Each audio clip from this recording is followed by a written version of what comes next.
So what I'd like to do is, first of all, define how God sees creation. So I'm going to put God up here, okay? And you have the past, the present, and the future. Okay? Past, present, and future. And God, who's outside of time, would be up here above all. Past, present, and future. Now, I'm going to ask you guys two questions. The first question is God aware of past, present, and future? Is God aware of that? What do you think? God being outside, God's creating past, present, and future, but God himself is not limited to past, present, and future, and therefore he's looking in at creation. Is God aware of everything that's ever happened, is happening, and will happen? For sure. Sure. A prophet gets that. Certainly God who gives the prophecy has that. Okay, now the trick question. Is God creating right now? Past, present, and future. Okay, that's a bit of a trick question. Is God creating right now? Past, present, and future. What do you say? Not in time.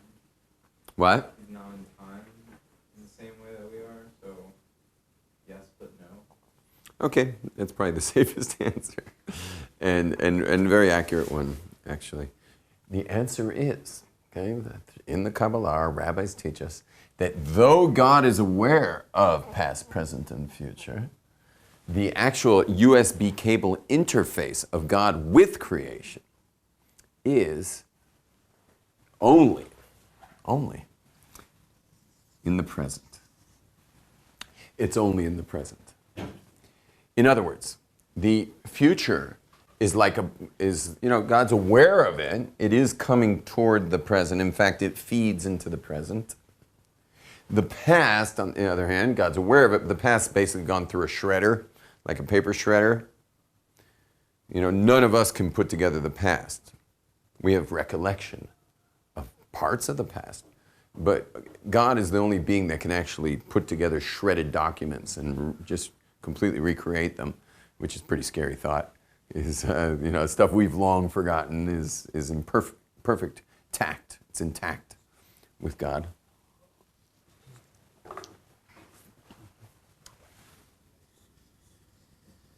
But where God interfaces with creation is right here, right now.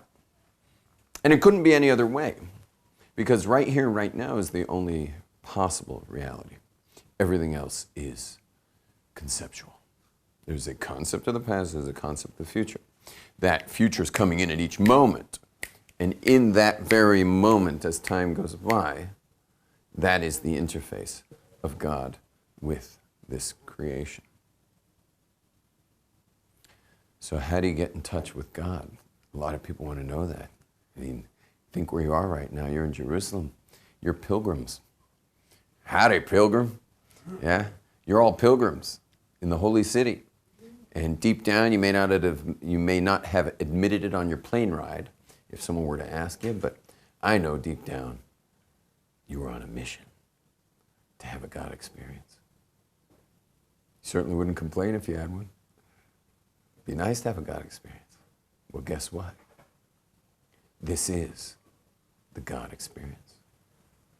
Shh. Take a deep breath. The God experience.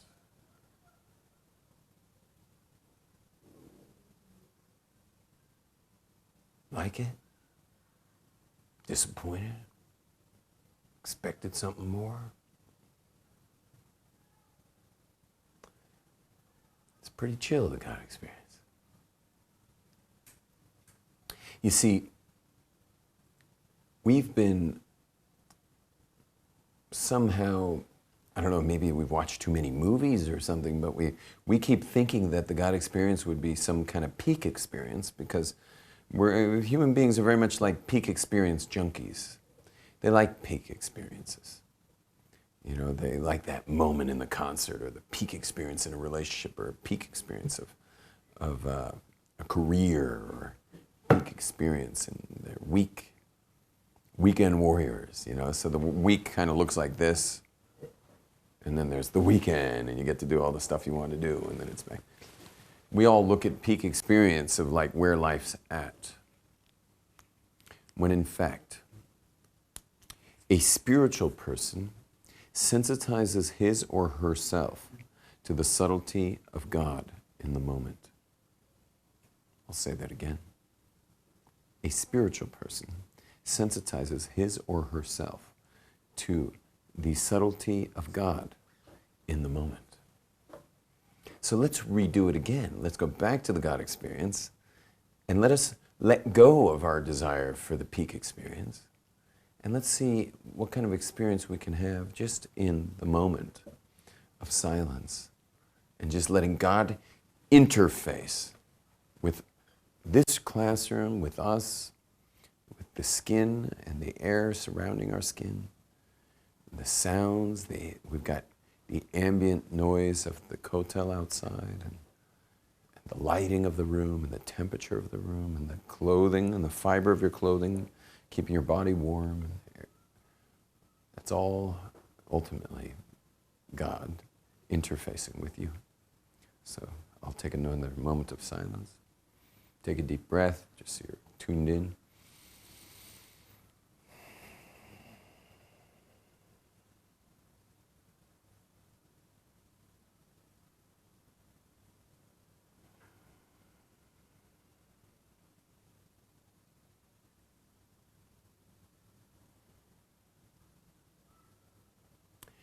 And you'll start to realize that in the moment, things are kind of nice. It's kind of special.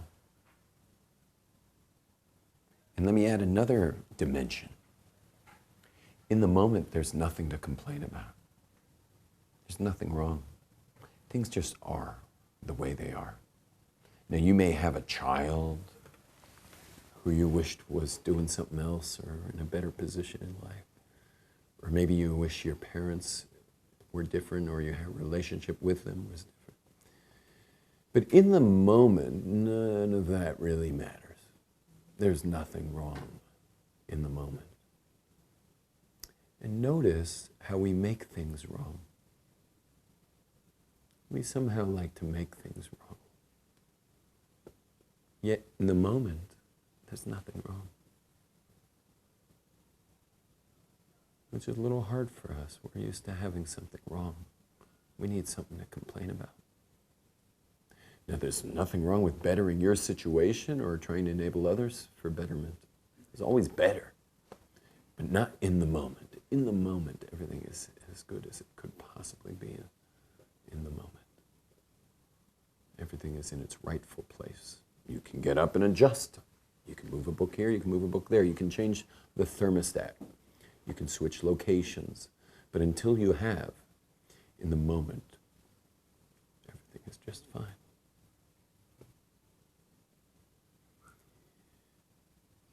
This is a place I'm trying to anchor for you, Elaine, that is available to you. I want you to anchor that and be able to take that deep breath and go back to this moment that's always there. Doesn't mean life's perfect. There may be many issues that we got to take care of. But it's important to stop and be in the moment and experience now, especially when it's hitting the fan. You know, because sometimes life's coming at you much faster than you wish it were. And there are issues that need solving. You can forget about the moment and find yourself bogged down for sometimes weeks at a time without ever coming up for air. So take a deep breath, one more deep breath. Come up for some air.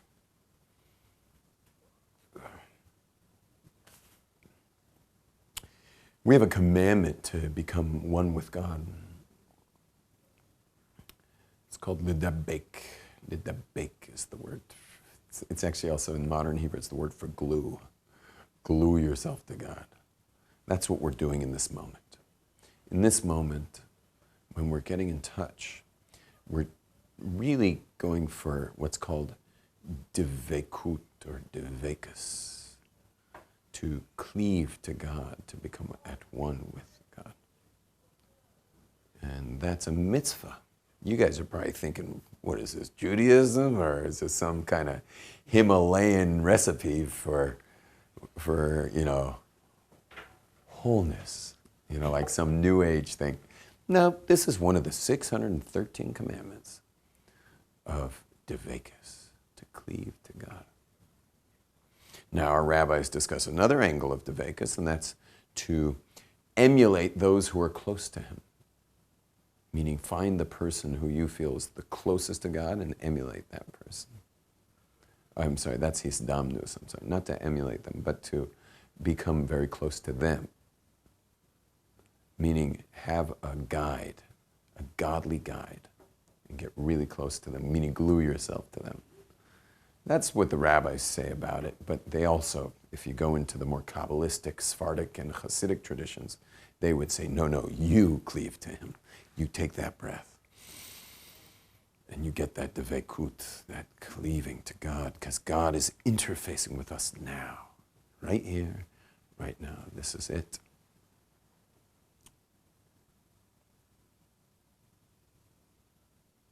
And since I mentioned it, we might as well go there as well, and that is to what's called hisdamnut. It's another commandment to be like God. Be godlike. How am I supposed to be godlike? Besides maybe being fruitful and multiplying, you can create offspring, but there's a real mitzvah of hisdamnus, or hisdamnut, is to be like God. And how is that? Well, be merciful, be carpet-like. What I mean carpet-like means let people walk on you. When I say let them walk on you, I don't mean taking advantage of it. That's not what I mean. That's the way we usually think of someone being a doormat. Yeah?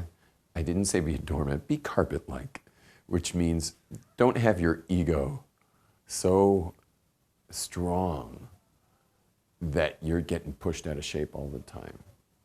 Because how much of our daily well-being gets messed up because someone didn't honor us the way we thought we should be. So be carpet-like. And what does being carpet-like have to do with God? God's carpet-like? God's God. It's all powerful. Whoa, there's no one more carpet-like than God. God is the ultimate carpet. In fact, right now there are about 7 billion people stomping all over the carpet. Very few of them really paying any attention to God whatsoever. What percentage of people in this very minute, if we could freeze the moment, and every single person on earth, so you're going to have half of them are going to be asleep because they're in the dark right now. The half that's in the light, most of them are working right now, or involved in some other activity that's taking up much of their brain power. How many people would be left that God's creating with every second, because God's creating the world from brand new with every second? How many of them are actually focusing on God right now? I imagine it's a handful in the whole globe. It's going to be certainly us in this room. We're in the club. But how many people are in that club? Can't imagine so many people. There's a very pious Jew who was learning Torah, and someone asked him, how's your connection with God? He says, I'm learning so much Torah, who has time for that?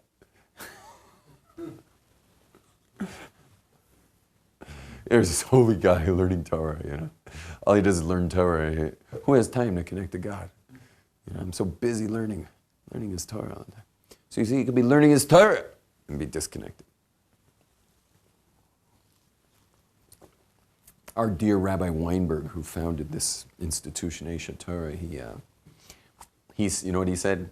Now, don't take this literally, because he doesn't mean it literally, but he said he'd rather you not say a blessing over food, thinking about God, than saying a blessing while ignoring him.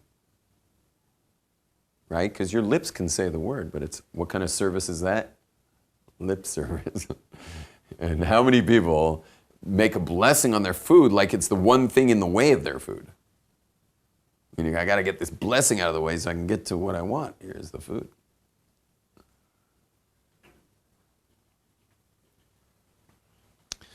So his damnos is to be carpet-like. There's no one more carpet-like than God. God just seems to endure endless. What's the word? In Hebrew, it's elbone. I don't know how to say it in English. Just what? Elbone. Elbone is a funny word. There's a word elbone in Hebrew. It's basically. It'd be like if you embarrassed your mom at a party she was throwing and she just kind of sucked it up and just went on. She was able to gracefully deal with it because maybe that's your dynamic with her, and she just, even though she was embarrassed in front of her friends and what, she just, okay, everyone let's have the cake. And she just went on. That's God. God's just like, okay, let's just move on. You imagine what'd you say? Who God? Class. Yeah. It would be like another way of looking at it is you see, at sunrise in India, like all the monks come out at sunrise and they all bow to the sun. Meanwhile, who's creating the sun? God's creating the sun. Now, does God throw a little earthquake to knock him off the Himalayas? No. God's just like, okay, maybe next year, maybe tomorrow they'll realize there's a creator of the sun that they should be bowing to, and now the bald monk in his saffron sheet is eating his porridge. Now, do you think God's saying he hopes he chokes on it, or he's saying I hope he enjoys it? Which do you think? Does God suddenly make his taste buds disappear, or take the taste out of the porridge? God's like an old Jewish mother. Yeah. Have you ever gotten your mother angry? Anyone ever get your mother angry? Yeah. Okay, now it's dinner time and you're eating the soup. Is she sitting at the table going, I hope he chokes on it? And she's angry. Or is she saying, I hope he's enjoying it? She's saying, I hope he's enjoying it. You ever got your mom angry when you were a kid? Sure. She served you dinner that night? Sure. Why? She's angry. Doesn't mean she hasn't served it yet. And while you were eating it, was she hoping you'd choke on it or that you'd enjoy it? Enjoy it, of course. That's God. Okay, that's God. God's the same way. God, we're doing all kinds of stuff, basically ignoring him most of the time. I mean, if you counted the seconds you thought about God in a 24-hour period, we'd all come up pretty weak on that. Nevertheless, you ate that banana or that slice of pizza or drank that beer or took a drive, and God's just like, well, I hope he at least enjoys it. Hope she's enjoying her soup. And that's the way God is with the whole planet. The whole planet. And so we have to be like God when it comes to people. And it's not easy. Not easy. And so we're discussing being godlike. And so one of the examples of being godlike is to not have your ego so in front of you that you can kind of take a deep breath and move on when you weren't honored the way you wanted to be.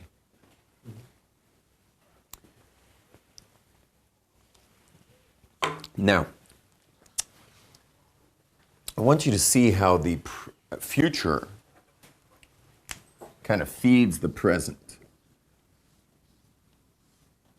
Okay, the future is like kind of feeding into this moment. Okay, and I'd like you to start to see the future. I would like you to see this as a paper printer. So the future is the blank paper, obviously. The present is where the inkjet's hitting the paper. And the past is what we said again was a shredder. Okay? So future is blank paper. Present is where it's hitting. Okay, so the paper's coming in. And it's going to hit, the ink's going to hit. And then the past is the shredder. Clear? All right. So how would you want your paper, if you had a printer and you've got a little office there, what do you want on your stack of paper over here? You want anything on that paper? No, you want it perfectly blank. How many of us have been trying to throw things into our future? Yeah, we're always busy throwing things into our future. By the way, it's fine to plan for the future. That's great. Yeah. Planning for the future is wonderful. Learning from the past is wonderful. You got to learn from the past. Well, it's interesting. You know, all the shredded past. There's usually one little shred that's painted red. You know, like of each day or each major thing we dealt with that we're learning from all the time. You know, so we do have little red shreds that are the ones we're always learning from. And then there's always the ones we beat ourselves up over. There's the mistakes we made that we repunish ourselves all the time. We're worse than the actual civil punitive system, where you only get punished once. Can you imagine getting called up again for a retrial punishment, where they decide to put you in the can again for another couple of years? We just thought we'd put you back in. I know you've been out for 5 years, but just thought we'd remind you of what you once did, and we'll put you back in the can. The judicial system only gets you in there once. We get ourselves in there every time we think about it. We repunish ourselves whenever we think of that red shred. But there's also the red shreds, which we very much care about, and those are the ones that are important to us, and those are the ones that we learn from. My greatest teachers are the ones I learn what not to do. Oh, there's a long list of mistakes made by human beings. And I study those people almost as much, I would actually say even more, just because I'm a charismatic, knucklehead, crazy action figure. And being a charismatic, knucklehead, crazy action figure can get you in a lot of trouble. And so I'm almost embarrassed to say that I've studied more people's failures than successful people. But I have to. It's the nature of the beast. I want a long career. I got to study the failures.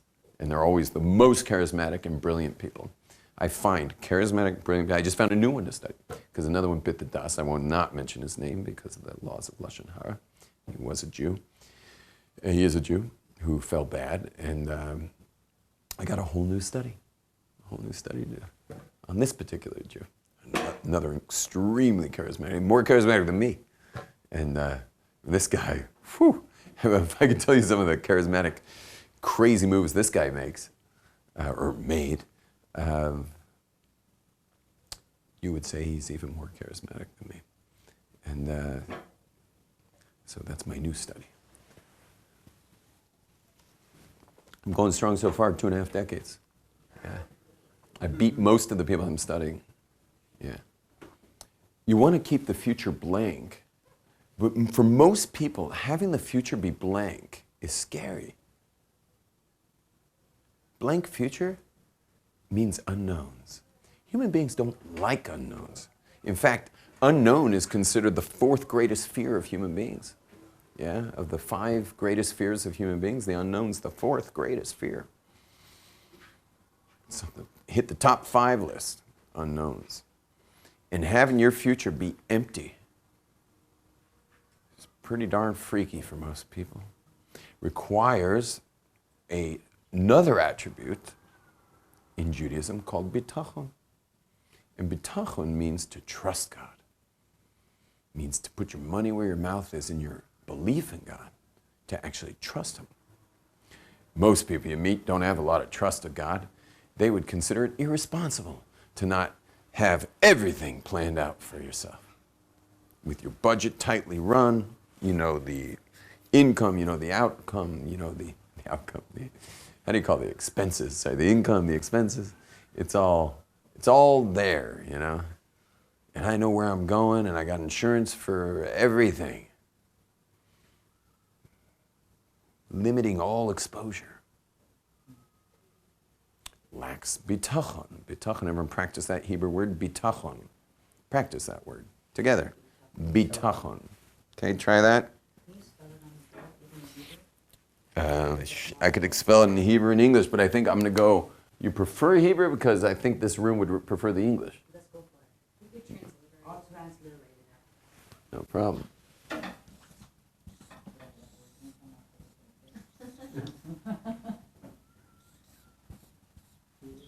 Oops. Bitachon. Is there a yud in bitachon? It could be. Could be like that. Bitachon.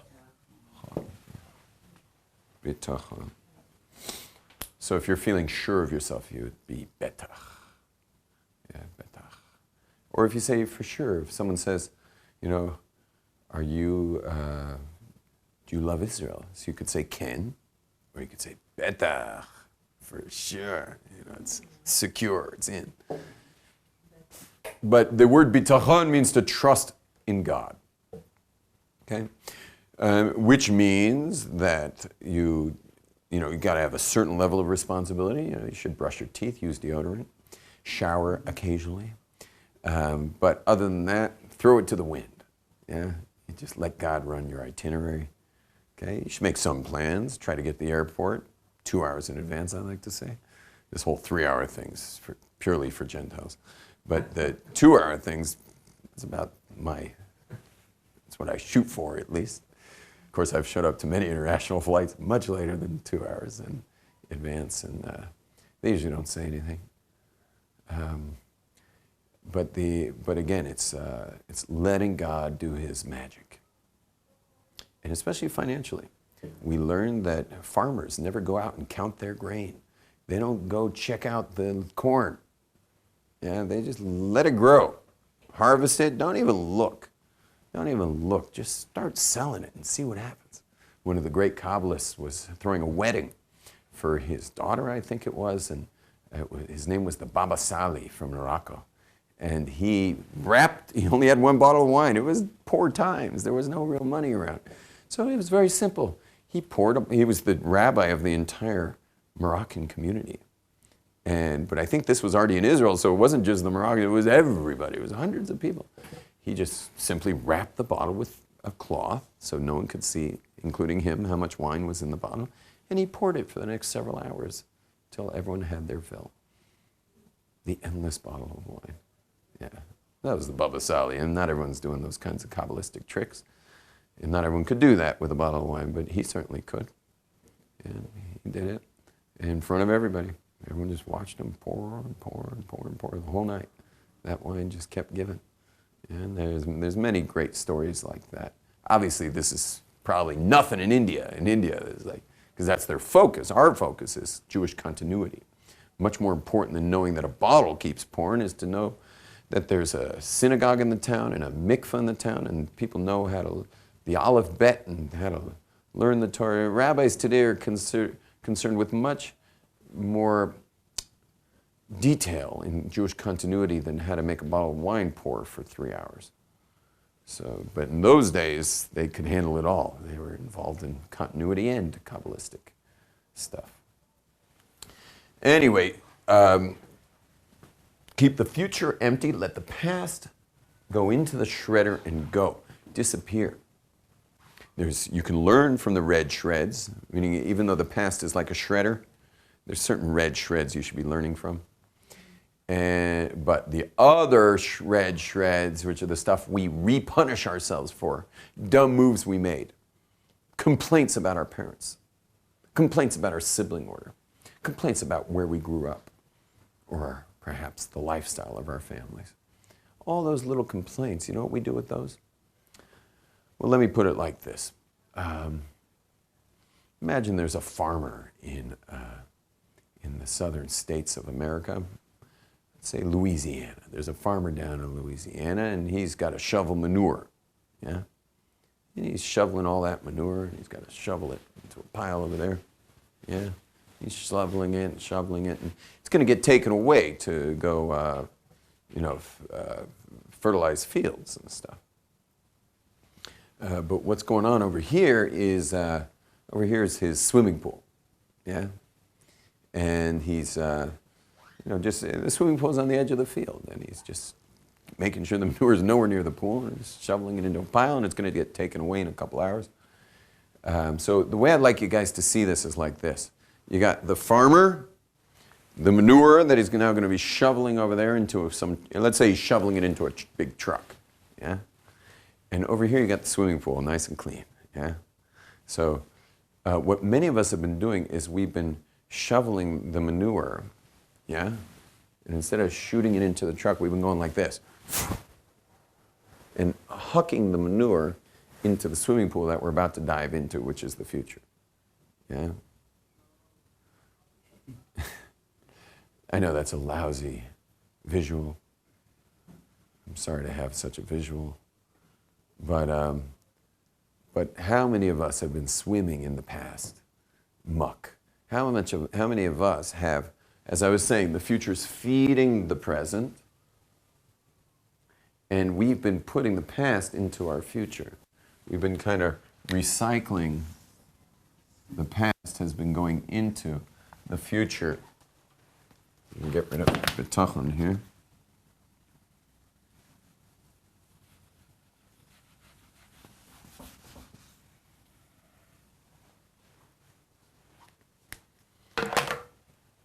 So we've been taking the past here and sending it up and down into the future. So we've got our past in our future. And so what happens is a lot of us live on these reruns where our lives become very predictable. Like, for example, imagine, I don't know, Saul, if you don't mind me using you for example, imagine your life, say, Las Vegas game, and people have been filming you. You got like about 50 cameras following you around your whole life. And they've been watching you for years and years and years. It's all microphone. They know your family. They know your friends. They know everything you've ever done. You're a Vegas show.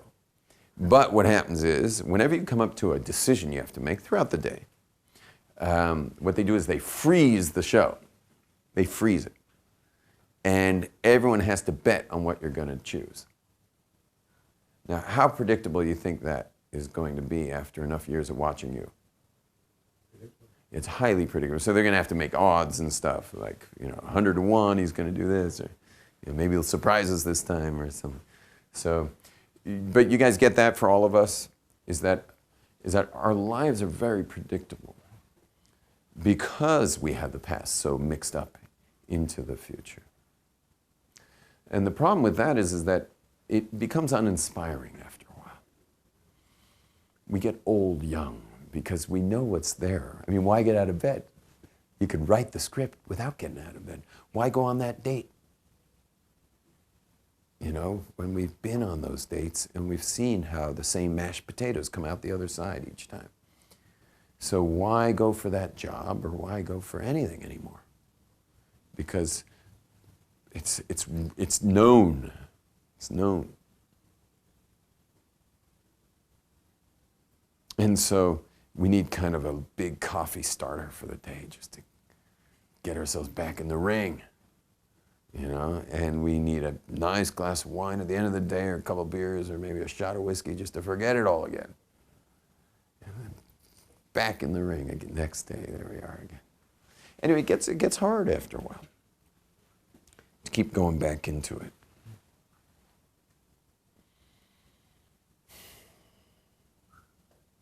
But when we come back again into God's world, into the presence of God who's creating the world now, who's interfacing with creation right here, right now, I have no idea what I'm going to do next. I don't know. I don't know what's coming next. It's not written. It's not clear. And anything is possible. Because over in the future, I've got... remember you missed this, but we were making this all like a printer. So that's the future's blank paper, the present's where the ink hits the paper, and the past is the shredder. So I don't know what I'm going to put on this next piece. I don't know what choices I will make next. There is a certain level of predictability in that I will probably predict something that brings more closeness, more intimacy, more inspiration, more interpersonal connection, more financial abundance, more health, more, did I mention creativity? More creativity, more accountability. You could predict all that. But the knee-jerk reactions of the past, they're no longer predictable. because I'm living in Devacus. In Devacus, you know that term Devacus? Were you here for that yet?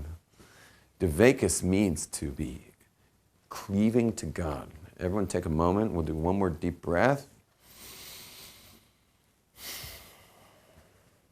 Refocusing ourselves that this is the USB cable interface of God and creation right here, right now. This is it. There's nothing else.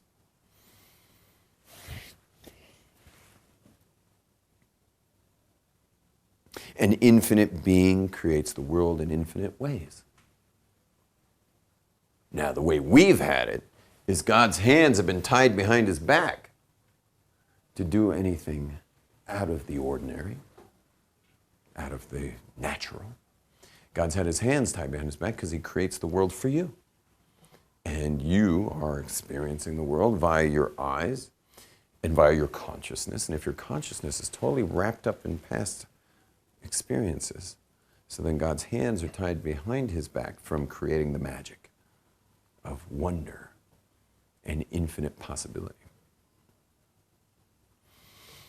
When I come back to that grounded place, which is very ungrounded, it's quite spiritual, but it's very grounded for a spiritual person, to go back to the place of presence. This is about being present. And when I get back to being present with God in the moment, and I release all the other stuff that gets in the way, and I allow the future to be empty, and I now can walk into that empty future and let God's infinite essence create infinite possibility for the next moment, and the next moment, and the next moment, into a future of beauty. And you may not have ever tried this before, but you know intuitively it would work. I try this a lot, and I can tell you it works. And I'm sure all of you have been in what's called the zone. You know, when you're in the zone. So you've experienced it firsthand, because that's, in a way, that really is the zone. Without giving it a lot of definition, the zone is where things are kind of, everything's snapping into place, you know, in all kinds of wild ways, and it just, you know, all the amazing stuff's happening, and people around you might be saying, like, wow, you know, like, this isn't normal. I know people hang around me sometimes, and they keep saying, it's not normal that just happened. This isn't normal. Not normal. I always say to them, I'm so sad that you don't think this is normal. Because if it's God's world, then this could be the only normal thing. What's abnormal is the cause and effect past way of looking at things that locks the future into the past. That's not normal. God didn't create a world like that. He'll create it if he has to. If you want to tie him up. But you want to say that's what's normal? I guess the way people define normal is what most people are doing. I guess in that way it's normal. But that's not normal. What's normal is the way God creates the world, with infinite possibility. An empty future that you can live into. A future that you'd want to get out of bed for. A future that excites you.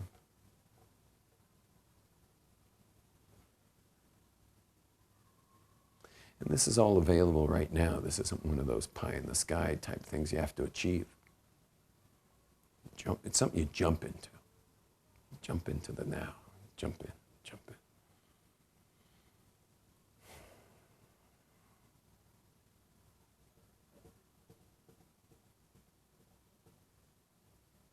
Also, just give you one of the benefits of it is it turns you into a people magnet. People love being around you when you live in that zone. They like to ride that magic carpet with you. Yeah. And so a lot of people suffer loneliness. There's not a lot of loneliness when you're riding the magic carpet ride of God. People love to be here on that magic carpet. They want to be with you when you're riding that thing. They want to have a little bit of that magic dust, land on them, and rub off on them, and they want to cruise the heaven's highway, that seems to hang around you when you're in that zone. So it's got a lot of benefits, not to mention all the abundance that flows your way, because God will send you great abundance of health, abundance of wealth, abundance of relationships, connectivity, all the stuff people want. So it's certainly worth it. And if you're feeling your baggage is just too much and you don't feel you can jump in, so you might need to unload your baggage. And there's nothing like a listening ear. If you're a more complicated type, you probably want someone who's trained to listen. If you're a more complicated type person, and there's a lot of kind of locked up baggage, it's kind of like the suitcases with the locks on them, you might want to speak to someone who's a little more of a professional at listening. And the professionals are the best listeners if they're true pros. Plenty of them are buffoons, but some are real pros. They don't really even have to say a word. They can just be there and be a vessel for your clearing. And but if you're just more the average person, all he needs is a good friend and a beer. Just let it all out. Yeah, let it all out. But sometimes it's hard to jump in when you're feeling overwhelmed. It's not that easy. Someone tells you just to get over it. You get people like that. Just do it. Or get over it. And you're like, don't tell me that. I got a lot holding me down right now. I'm really bogged down. At that point, the second you find yourself too bogged down to live in God's world, you automatically must earmark, I don't care how much it is, depending on your city, $100, $150, $200. You got to earmark it. That's not your money anymore. You go pay somebody to just download whatever's holding you back and get it off your chest, get it out, and move into God's world. Yeah, it could be a one-off. I think that it's probably best to be a one-off.